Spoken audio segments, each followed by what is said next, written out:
Hello students. आज हम एक बहुत इंपॉर्टेंट और इंटरेस्टिंग टॉपिक समझने वाले हैं, इकोनॉमिक्स का meaning with important definitions in a very simple way. तो चलिए शुरू करते हैं। सबसे पहले इकोनॉमिक्स एक्चुअली है क्या? Meaning of economics. इकोनॉमिक्स एक सोशल साइंस है, यानी ऐसा सब्जेक्ट जो सोसाइटी में लोगों के बिहेवियर को स्टडी करता है।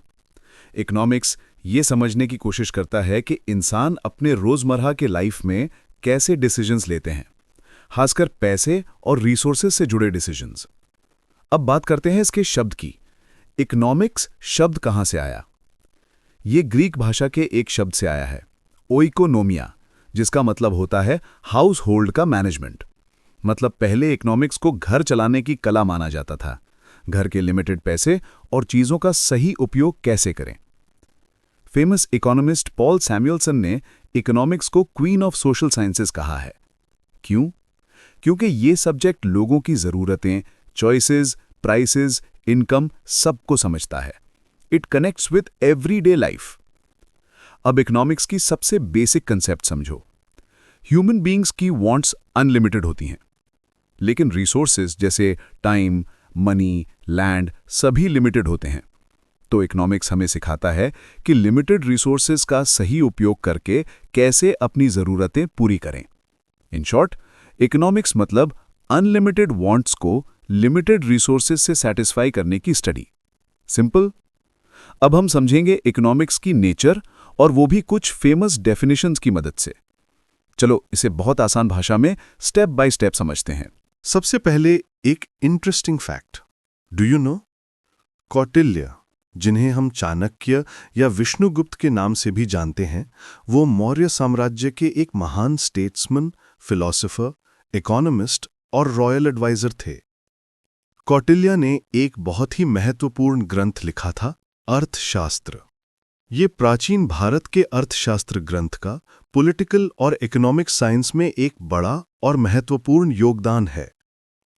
अर्थशास्त्र को सटीकता से समझें तो अर्थ यानी वेल्थ और शास्त्र यानी साइंस। तो अर्थशास्त्र का अर्थ हुआ धन को प्राप्त करने और प्रबंधित करने का विज्ञान। कौटिल्य की इकोनॉमिक्स के कुछ मुख्य बिंदु ये हैं। 1. Crucial role of the state और गवर्नमेंट। मतलब एक मजबूत सरकार किसी भी देश की आर्थिक प्रगति के लिए बहुत जरूरी है। The state should actively guide and regulate economic activities. अगर एक राज्य में बार बार चोरी, भ्रष्टाचार और करों में गड़बड़ी हो तो व्यापार और अर्थव्यवस्था दोनों खराब हो जाते हैं। इसलिए सरकार की भूमिका इकोनॉमिक स्टेबिलिटी और सिक्योरिटी के लिए सबसे महत्वपूर्ण है। 2. Creation of wealth ensures welfare. मतलब वेल्थ का निर्माण ही राज्य के वेलफेयर का आधार है। इसे थोड़ी सी गहराई से समझते हैं। कौटिल्य ने कहा कि अगर राज्य को प्रॉस्परस बनाना है तो सबसे पहले वेल्थ क्रिएट करनी होगी। Wealth is the foundation of welfare. अगर राज्य के पास रेवेन्यू ही ना हो तो वो गरीबों को मदद, शिक्षा या सुरक्षा कैसे देगा? इसलिए कौटिल्य कहा करते थे, धन बढ़ाओ तभी कल्याण होगा। 3. Need for efficient administrative machinery. मतलब अच्छी शासन व्यवस्था के लिए एफिशिएंट एडमिनिस्ट्रेशन जरूरी है।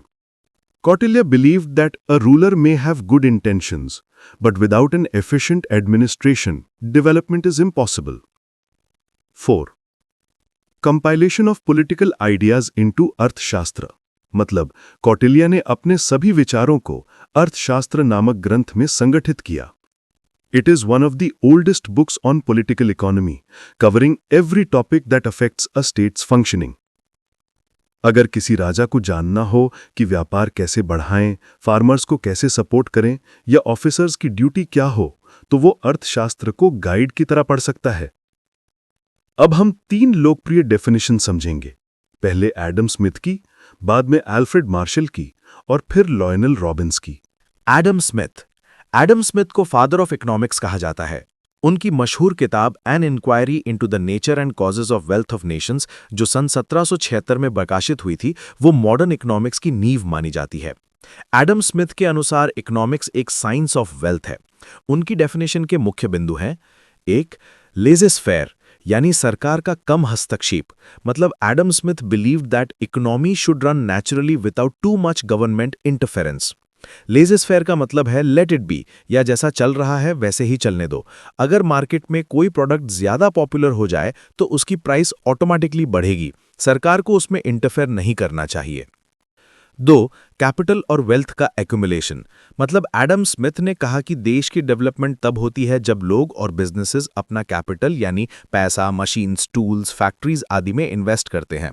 एग्जाम्पल, एक बिजनेसमैन अगर अपनी इनकम बचाकर नई मशीन खरीदे तो प्रोडक्शन बढ़ेगा और प्रॉफिट भी बढ़ेगा। यही है wealth accumulation. 3. Nature's law in economic affairs.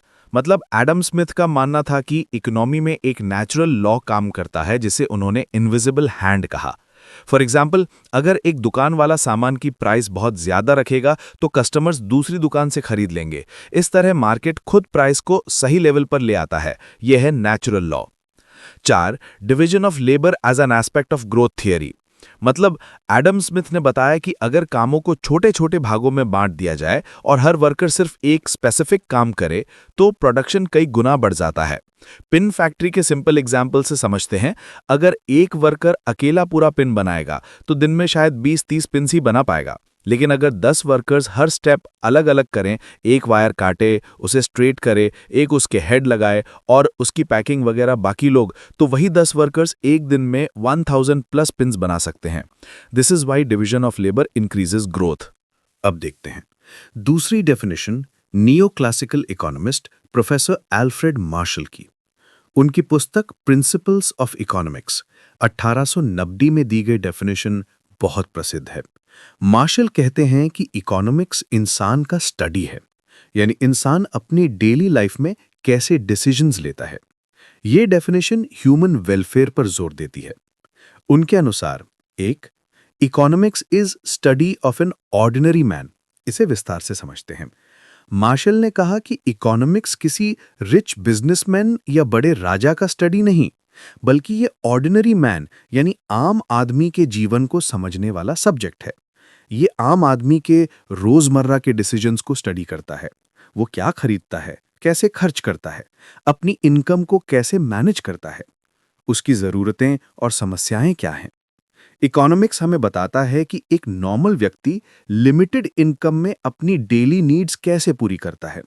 इसलिए मार्शल ने इकोनॉमिक्स को अ स्टडी ऑफ मैनकाइंड कहा है, मतलब study of common people. 2. Economics is a behavioural science. मतलब इकोनॉमिक्स ये समझता है कि मनुष्य का बिहेवियर उसके चॉइसेस को कैसे इन्फ्लुएंस करता है। लोग सस्ता क्यों खरीदते हैं, लोग लग्जरी आइटम्स कब खरीदते हैं, प्राइस बढ़े तो डिमांड क्यों गिरती है, फेस्टिवल्स में शॉपिंग क्यों बढ़ जाती है। ये सब ह्यूमन बिहेवियर है और इकोनॉमिक्स इन बिहेवियर्स को स्टडी करता है। 3. Study of material welfare. Marshall ने इकोनॉमिक्स को मटेरियल वेलफेयर से जोड़ा।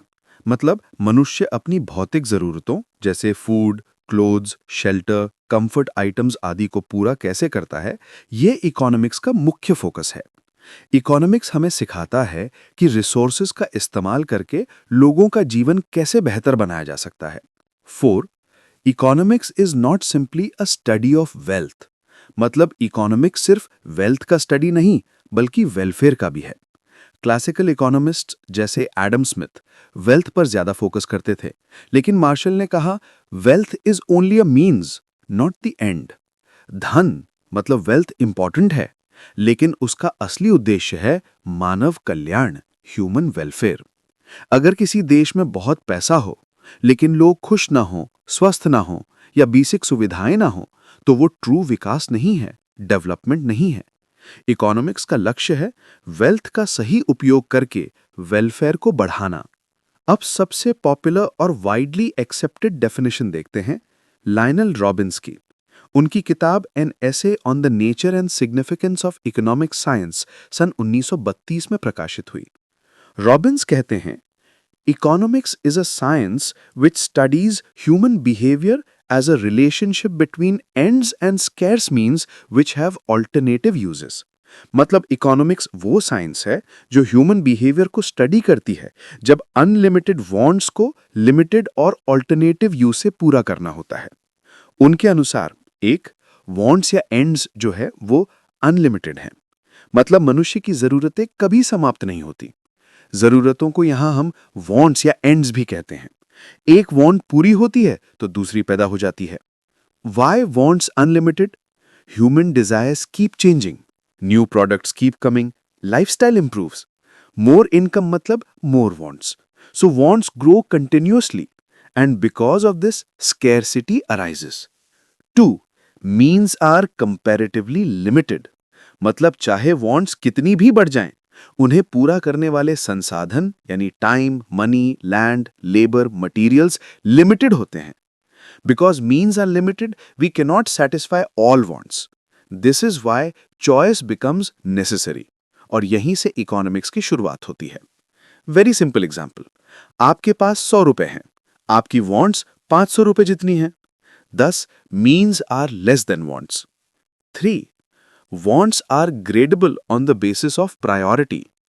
मतलब सभी wants इक्वली इंपॉर्टेंट नहीं होती।